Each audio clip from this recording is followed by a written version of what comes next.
There go my Western football guys over here. Coming up on the RMAC Showcase, burning questions at the RMAC football kickoff in Colorado Springs. Would you rather fight 100 duck-sized horses or a horse-sized duck? RMAC players and coaches talk about the upcoming season. The Pack are picked to win the conference again. There is a talented group of players in contention for the Harlan Hill Award. We've got some big announcements. We are proud to announce the revival of the Rocky Mountain Athletic Conference Wrestling Championship Tournament. This is an exciting day, and it is an historic day. And Colorado Mines is the favorite in volleyball, men's soccer, and women's soccer. That's all ahead on the RMAC Showcase. Are you kidding me? A horse-sized duck? Do you know how scary that would be? Welcome to the RMAC Showcase. This is our fall sports preview episode, and we're at the home of the defending national champions in football, the CSU-Pueblo Thunderwolves at the Nita and Eddie DeRose Thunder Bowl. And once again, the Pack are the pick to win the RMAC. For the CSU-Pueblo football team, the party is over. Whenever you can win a national championship, it's always fun, and it's good to celebrate that because you do work really hard for that. But like once we started spring ball, middle of January, kind of said, this is it. We're moving on to the next season. Linebacker Joe Rosenbrock is a preseason All-American, one of 16 returning starters for the national champions, but there are some big holes to fill. I think probably our biggest loss, I guess everyone's pretty valuable, especially last year, as good of a defense as we were. Darius Allen, obviously, he was a great player. We have a lot of young talent filling in that D-line spot there, so I think we should be solid there. Defensive end Morgan Fox is the RMAC preseason Defensive Player of the Year, somewhat overshadowed by fellow D-end Allen, who is the two-time Gene Upshaw Award winner as the best lineman in D2. Fox is now the center of attention on the Pack's front line. I think part of it is we embrace that that spotlight almost, and we don't let it affect us either direction. So we don't let it get us overconfident, but we don't shy away from it when we get put in those situations. On offense, quarterback Chris Bonner has graduated coming into fall practice.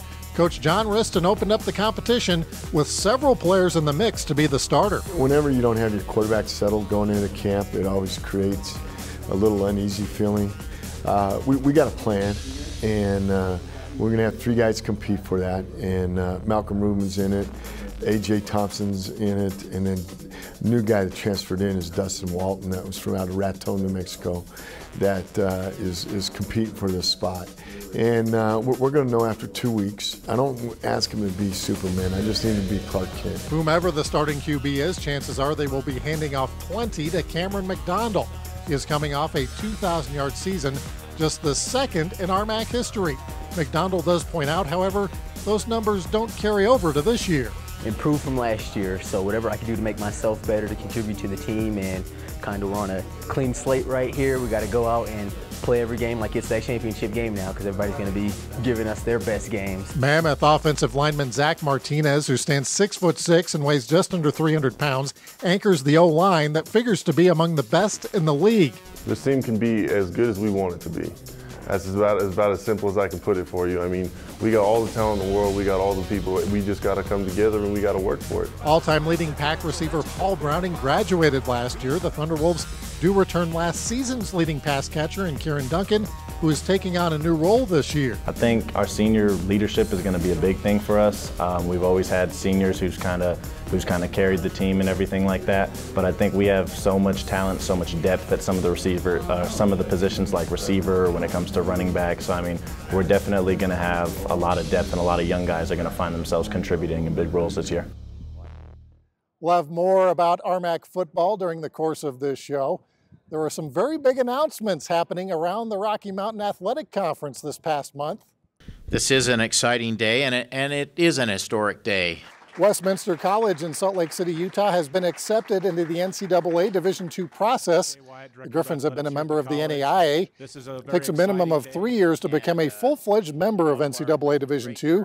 Last year, Westminster was accepted as the 16th member of the RMAC, starting conference play this year. Well, I appreciate the public acknowledgments of me. It would be very unfair of me to take credit, because to get to this point in this process took the efforts of many.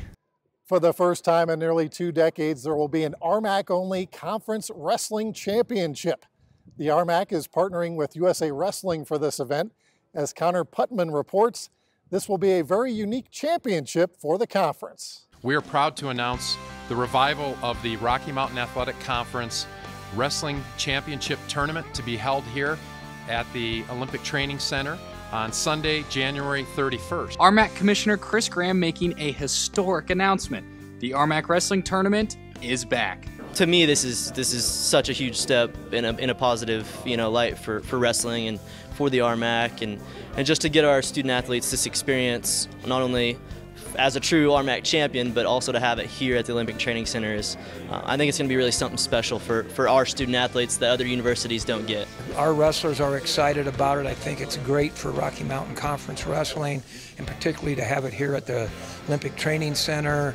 I think it can be a good event. The U.S. Olympic Training Center in Colorado Springs will be the site. It's a one-day tournament on Sunday, January 31st on a very big weekend for wrestling. We host our annual Dave Schultz Memorial International Wrestling Tournament, which is a very high-profile international tournament. We'll have a lot of representation from all over the world. For nearly 20 years, the NCAA West Regional Tournament was considered the RMAC Wrestling Championship, but with the recent addition of non-RMAC wrestling schools to the region, it could no longer be considered an RMAC championship. The RMAC, partnering with USA Wrestling, the Colorado Springs Sports Corporation, and the Olympic Training Center, helped made this event possible. The fact that we can cover so many different areas, our relationship with the national governing body, bringing an event to Colorado Springs, and the primary one is providing an exceptional and unique opportunity for student athletes in the Rocky Mountain Athletic Conference. 90 wrestlers in our league will have an opportunity to compete at the Olympic Training Center with USA Wrestling supporting us.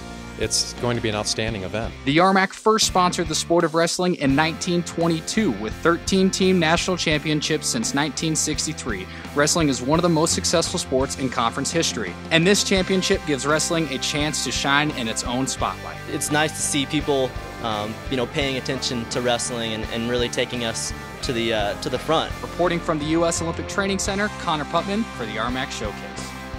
Thank you, Connor. Still ahead on the RMAC Showcase, hello and goodbye.